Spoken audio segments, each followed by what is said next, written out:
Bonjour à tous, bonjour à toutes et bienvenue dans ce webinaire consacré à la solution Smart Parking ou parking, je dirais intelligent de Orange Belgique pour tout ce qui est ville et commune. Nous avons le plaisir aujourd'hui d'accueillir, dans ce webinaire différents intervenants que je vais vous présenter. Nous avons, tout d'abord monsieur Bruno Senamea qui est conseiller en mobilité à la direction du développement stratégique de la ville de Liège. Déjà, un grand merci pour votre présence et votre implication dans l'organisation de ce webinaire. Nous avons aussi la chance d'avoir Héloïse Baudel, qui est Product Manager Orange sur les solutions IoT, Internet des objets pour Orange Belgique. Nous avons aussi IT Oren, qui est CEO de CommuniThings, la startup qui a créé les solutions Smart Parking. Et moi-même, Xavier Legrand, je suis account manager et je suis responsable des clients dans le secteur public. Enfin, avant de démarrer le webinaire, je vous informe simplement qu'il est tout à fait possible de poser vos questions au travers du chat. Nous avons prévu une petite session de questions-réponses en fin de présentation. Et évidemment, tous les participants sont en mute, donc on ne peut ni les voir ni les entendre. Voilà.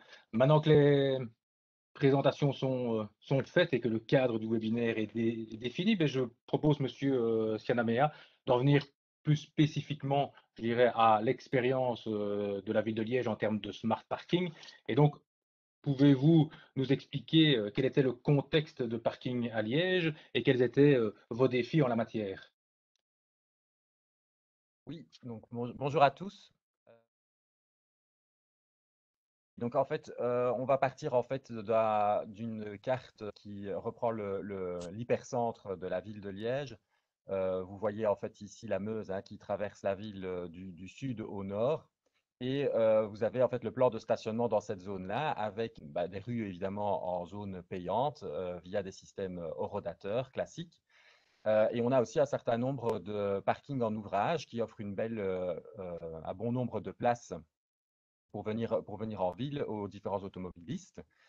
Mais ce qui est intéressant, en fait, c'est de mettre en parallèle cette carte avec la carte suivante, voilà, oui, qui est celle en fait du commerce dans la ville de Liège. Donc, Liège est un pôle important. Il y a une très grande offre de commerce chez nous. Donc, tous les petits points de couleur sont des commerces différents. C'est assez varié. Vous avez la dénomination des différents commerces, types de commerce à droite de l'écran. Et donc, en fait, quand on compare un peu les deux cartes, on se rend compte que, on a une grosse zone, une grosse concentration de commerce au niveau du boulevard d'Avroy. Donc, on voit pas mal de couleurs là sur la carte.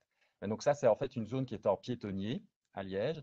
Et donc, c'est clair que les gens qui veulent faire leur shopping dans cette zone-là de la ville, soit ils viennent en transport en commun et ils font leur trajet, la suite du trajet à pied, soit ils peuvent venir dans les parkings en ouvrage pour une séance de shopping d'une certaine durée.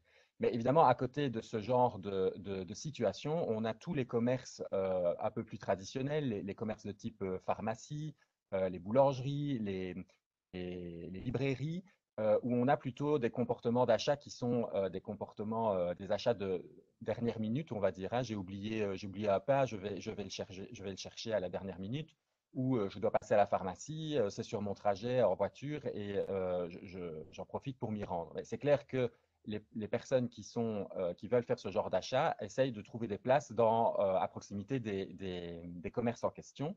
Et on avait évidemment, il y a plusieurs années, des problèmes, on constatait des problèmes de voitures qui tournaient dans ces rues commerçantes parce qu'elles ne trouvaient pas de place en raison des voitures ventouses qui sont présentes, qui restent longtemps sans raison au niveau des places.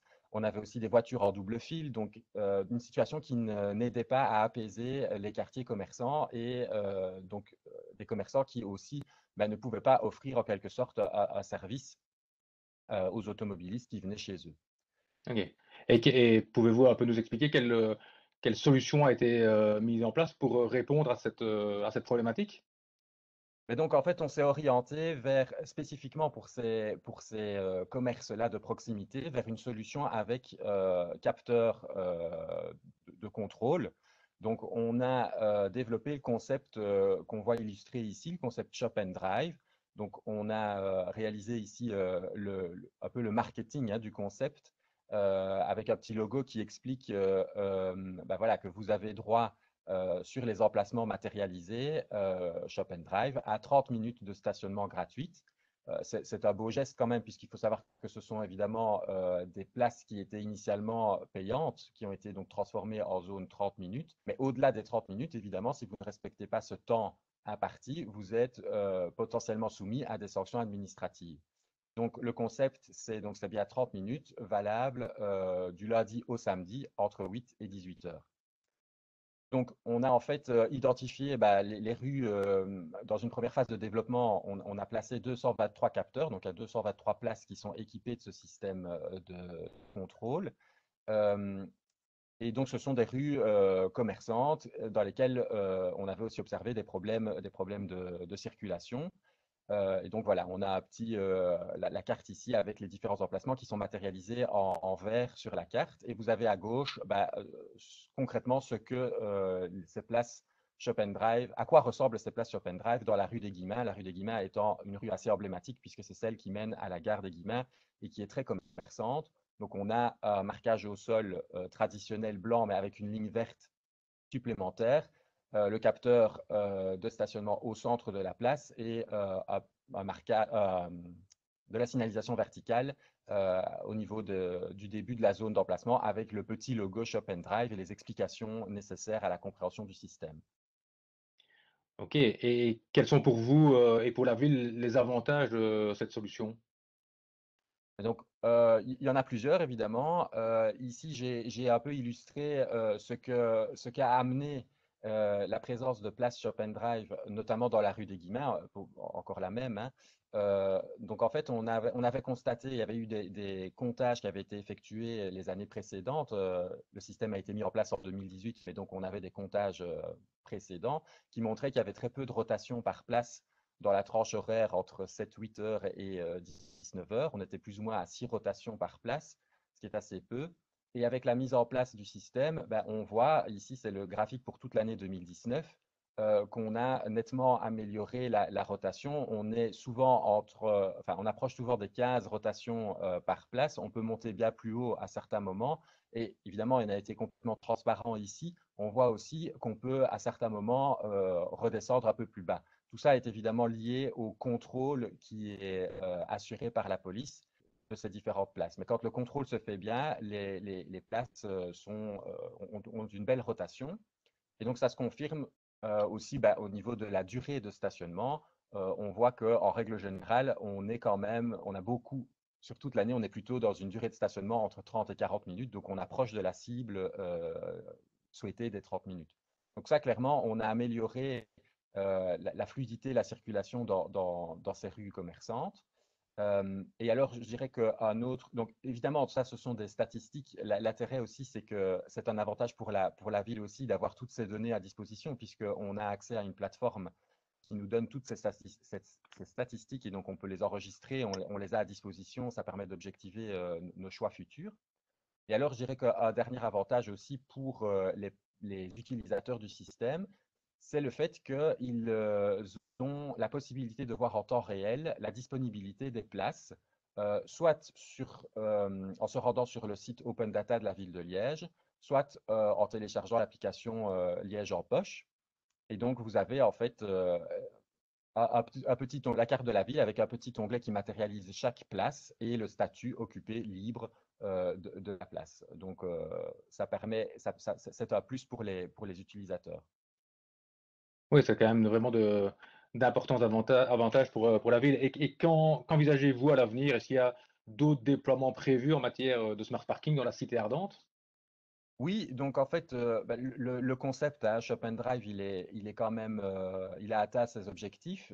Les commerçants sont en demande euh, de places supplémentaires. Donc, on a prévu une nouvelle extension, une nouvelle phase du projet. On va plus que doubler le nombre de places, puisqu'on a ici 273 capteurs qui vont être installés dans le courant de cette année-ci. On est parti sur le même concept qu'initialement, donc des places Shop and Drive, mais cette fois-ci un peu plus excentré. Donc on s'est plus concentré sur l'hypercentre. On est allé chercher des quartiers commerçants qui sont un peu excentrés par rapport à l'hypercentre, parce qu'eux aussi sont soumis à au genre de problème qu'on a évoqué en début de présentation. Et alors, on a aussi décidé de tester un nouveau concept, donc le Kiss and Ride, à proximité d'écoles et de crèches. Donc là, c'est exactement le même système, les mêmes capteurs, mais on limitera la durée de stationnement à 15 minutes, juste pour pouvoir déposer et venir reprendre ses enfants à la sortie de l'école.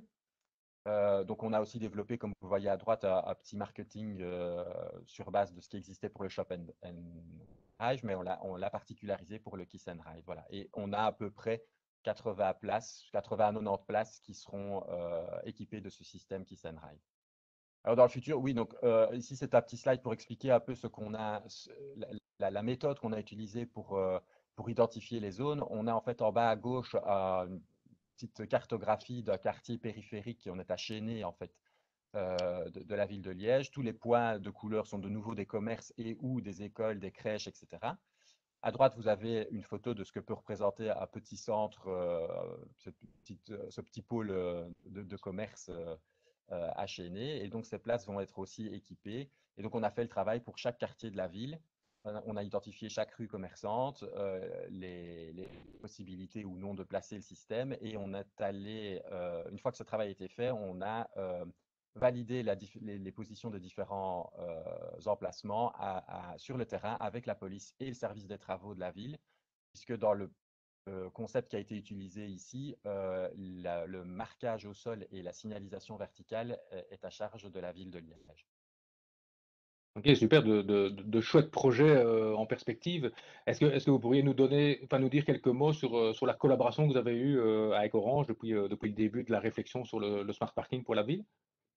Oui, tout à fait. Bah, disons que, il y a différents stades de collaboration, évidemment. Nous, à notre niveau, on a échangé avec Orange pour tout ce qui était coordination du projet, donc dans la première phase et ici dans la seconde phase, identification des cibles, etc.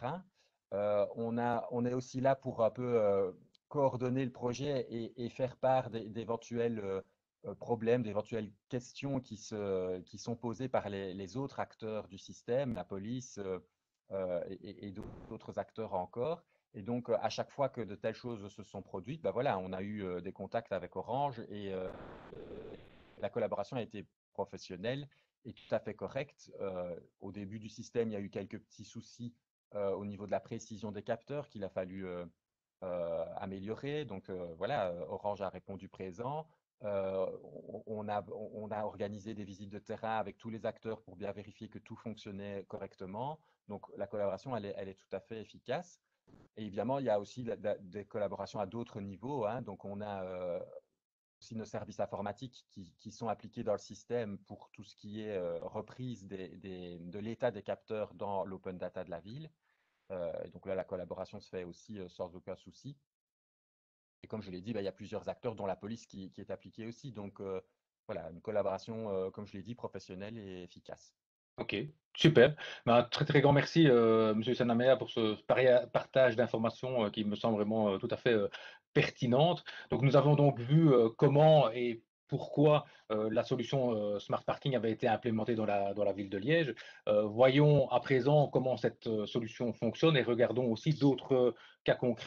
Pour cela, ben, nous avons le plaisir donc d'accueillir Héloïse Baudel, Product Manager chez Orange. Bonjour Héloïse. Bonjour à tous.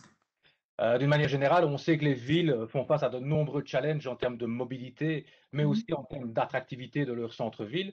Peux-tu nous expliquer comment notre solution Smart Parking peut répondre à ces défis et comment cette solution fonctionne d'une manière globale? Oui, donc effectivement, effectivement, les défis sont sur de nombreux plans. Par exemple, sécurité routière, parce qu'un conducteur finalement qui cherche une place de parking accorde moins d'attention aux autres usagers de l'espace routier. Autre exemple, les magasins vides, parce que trouver une place dans un centre-ville peut être un véritable casse-tête. Autre exemple, l'émission de CO2, parce que tourner pour trouver une place, la place de parking idéale, est certes frustrant pour l'utilisateur final, mais surtout impactant pour l'environnement et donc néfaste pour vos citadins. Notre solution, finalement, Smart Parking, vous aide à relever ces défis. Brièvement, en quoi consiste la solution? Smart Parking simplifie la vie d'un panel d'utilisateurs différents, que ce soit l'utilisateur final, que ce soit les entreprises, vous, communes, en combinant finalement 3 éléments, l'IoT avec notre réseau Narrowband IoT, des capteurs qui sont sous le revêtement routier et ou des caméras, et une application. Les capteurs identifient les places de parking libres et remontent l'information en temps réel aux usagers qui sont connectés donc, à l'application. Et donc, comme mentionné précédemment, donc différents utilisateurs tirent des avantages de cette solution. L'application permet facilement à l'utilisateur final de voir donc les places disponibles, c'est le principe de disponibilité, d'être guidé aussi dans la rue pour y parvenir, de s'authentifier pour avoir accès à certains types de places de parking, de bénéficier d'un système de file d'attente, de système de réservation. Je reviendrai dans le détail sur toutes ces fonctionnalités par après.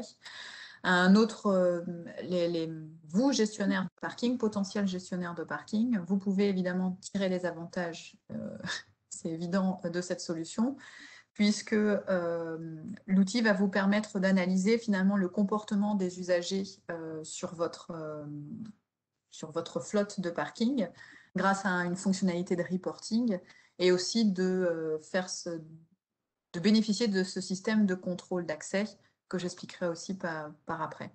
Et enfin, pour les gens qui sont, entre guillemets, sur le terrain, vos agents de stationnement, ils vont pouvoir facilement, toujours grâce à l'application et en temps réel, suivre le comportement de votre parc,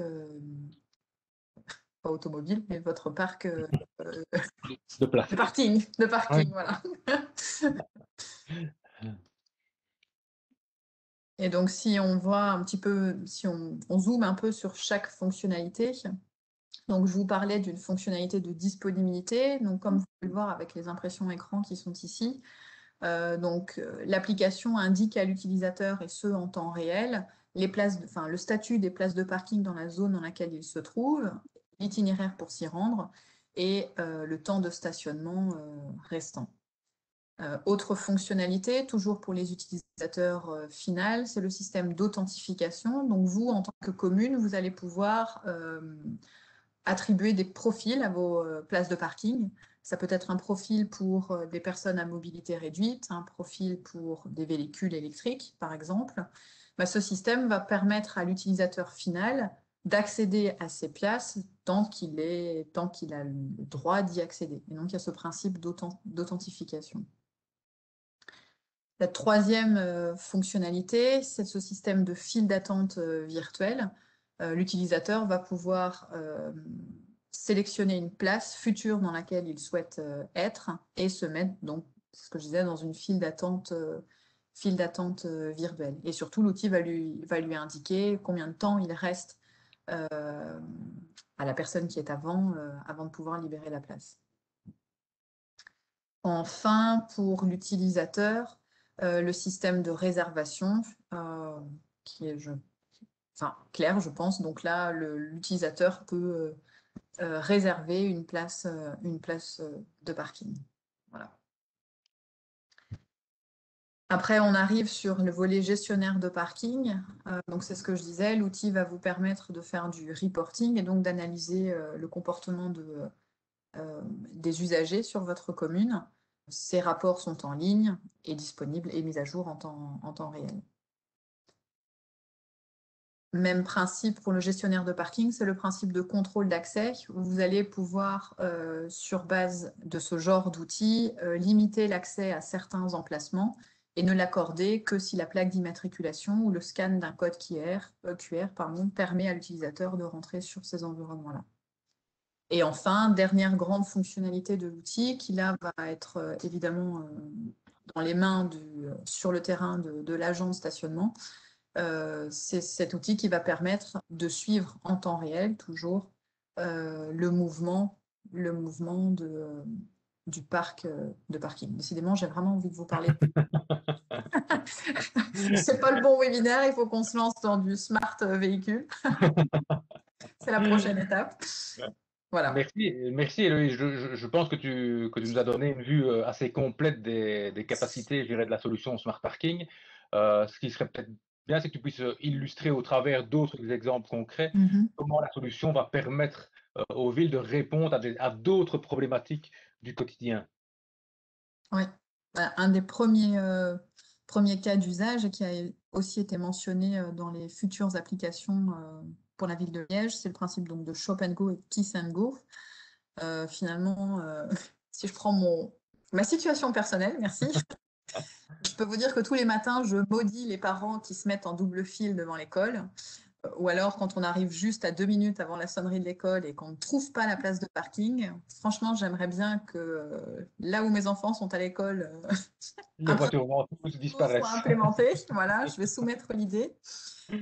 Donc voilà, et donc Smart Parking, et la ville de Liège l'a bien exprimé, peut être une solution pour fluidifier ces zones de circulation qui peuvent être cauchemardesques certains matins, surtout le matin et le soir. Donc ça, c'est un premier cas d'usage. Un deuxième cas d'usage, c'est le principe des voitures électriques.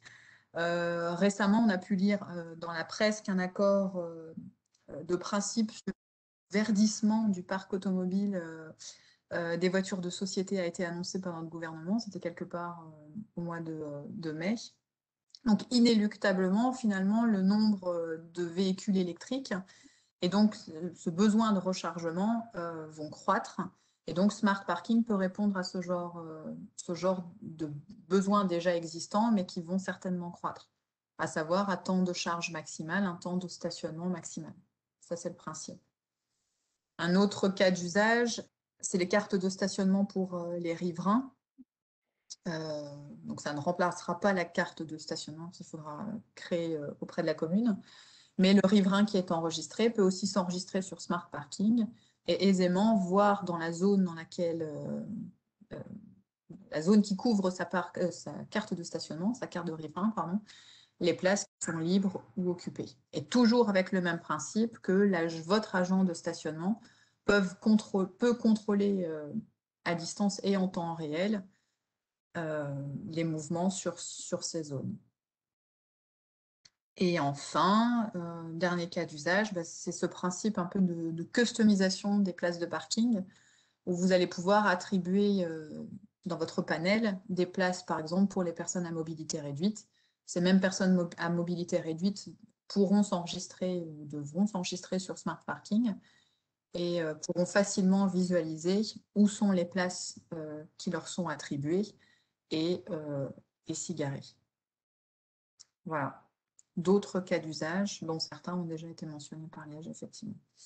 Donc finalement, Smart Parking répond aux besoins, aux défis de différents utilisateurs finaux, communes, entreprises, grâce à notre technologie IoT, grâce à l'outil développé par Communisym, qui est présenté aujourd'hui par ETEI, grâce à l'application, évidemment, pour finalement simplifier le plus possible notre vie en ville. Voilà. Super. Merci Héloïse. Je pense que là, on a vraiment une vue, une vue assez complète, je dirais, de ce que tout permet, je dirais, la solution Smart Parking d'Orange. Je pense que là, ça clôture l'aspect présentation, je dirais, de la solution. Je ne sais pas s'il y a des questions qui sont apparues sur le chat. Petite question, soit pour Héloïse, soit pour Ité. La question, c'est de savoir où est hébergée, je dirais, l'application Smart Parking? Et donc, toutes nos solutions pour le moment sont hébergées sur un cloud qui soit est en Belgique, soit en France. Donc, on a normalement les solutions sont faites de manière service hosté par nos propres soins. Mais comme ça, on a une vision globale de tout ce qui se passe et on peut aussi contrôler ça de loin.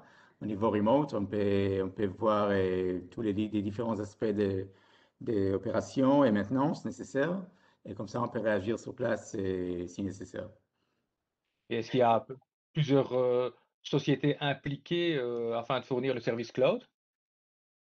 Oui, donc on travaille avec plusieurs sociétés. Donc, actuellement, on utilise OVH en France. On utilise aussi Dimension Data. Mais on est assez ouvert, si besoin, de considérer des autres solutions cloud. Ok. Je vois une autre question. Comment sont sécurisées au fait toutes ces données? Donc, bien évidemment, on est passé par toute une série de prérequis concernant les RGPD. Donc, par exemple, quand il s'agit des images des caméras, donc, on ne montre pas les images faciales et on ne partage pas les plaques des véhicules. Et donc, tous ces éléments ne sont pas externalisés.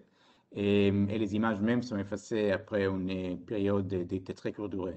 Et par la suite, quand il s'agit des capteurs, il y a moins enfin, il n'y a pas des images qui passent à travers de nos serveurs, donc il y a moins de l'impact direct sur l'impact sur la vie privée, je dirais. Ok. Ok. Une autre question, ça c'est peut-être plutôt pour Héloïse, comment les capteurs sont-ils connectés? Ils sont connectés via notre technologie Narrowband IoT, une technologie standard GSMA, et qui est 5G future-proof. Voilà. Ok, ok, oui, donc ça veut dire que la solution peut encore évoluer et perdurer en fonction de Voilà. l'évolution des réseaux de télécom du futur. Peut-être je Voilà. peux rajouter des éléments, c'est que c'est évident que pour les parties capteurs, on s'appuie sur les réseaux Narrowband IoT d'Orange, mais pour les parties caméra, donc tous les autres formes de connectivité, si c'est 3G ou 4G, ou si c'est des Wi-Fi ou Ethernet, sont considérés. Ok, donc on a toutes les différentes possibilités. Peut-être encore un élément qu'on peut rajouter sur les grands atouts des réseaux NB-IoT, c'est que et comme Héloïse disait, c'est standardisé, donc c'est les GSMA.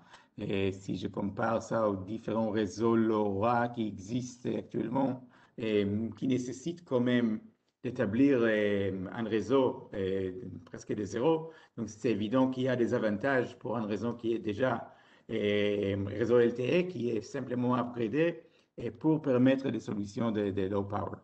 Okay. Ok, je vois encore une dernière question. N'hésitez pas si vous voulez encore poser des questions, mais je vois encore une dernière question.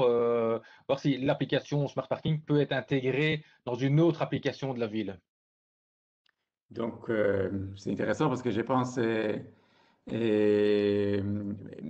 Messieurs Yanama, et pour justement témoigner sur le fait qu'on est présent maintenant dans le site web de la ville de Liège. Donc, non seulement qu'on les fournit à travers des différents API ouverts, le cas de Liège, c'est un très bon exemple à illustrer, étant donné que la ville souhaitait justement d'illustrer et de visualiser les disponibilités des places à travers de leur site web direct et pas seulement à travers d'une application mobile et qui est offerte par Orange. Donc, la réponse est oui, et à travers des API ouverts, on peut externaliser et visualiser ce sur les autres applications ou les autres sites web, mais on a même illustré ça sur les voitures connectées de BMW. Ok, ok. Ouais, donc il y a vraiment une ouverture complète de la disponibilité des données, je dirais, d'une manière générale. Oui. Ok, je ne vois plus d'autres questions sur le chat. Je ne sais pas si... bon, ben, je pense alors qu'on peut peut-être avancer. Simplement, hop, pour vous signaler, ben, évidemment, nous, enfin, j'espère évidemment que le webinaire vous a éclairé sur les capacités de notre solution Smart Parking et surtout que ça vous a donné des idées pour votre propre ville. Donc, globalement, si vous souhaitez pouvoir discuter, je dirais, de ce genre de solution ou de ce genre de projet, ben, vous avez mes coordonnées qui sont affichées. Alors, soit vous m'appelez 02 435 34 73, soit par mail à mon adresse mail, donc xavier.legrand@orange.com, et nous pourrons évidemment en discuter. Je profite aussi du webinaire pour vous rappeler que nous allons organiser la semaine prochaine un webinaire consacré à tout ce qui est data analytics.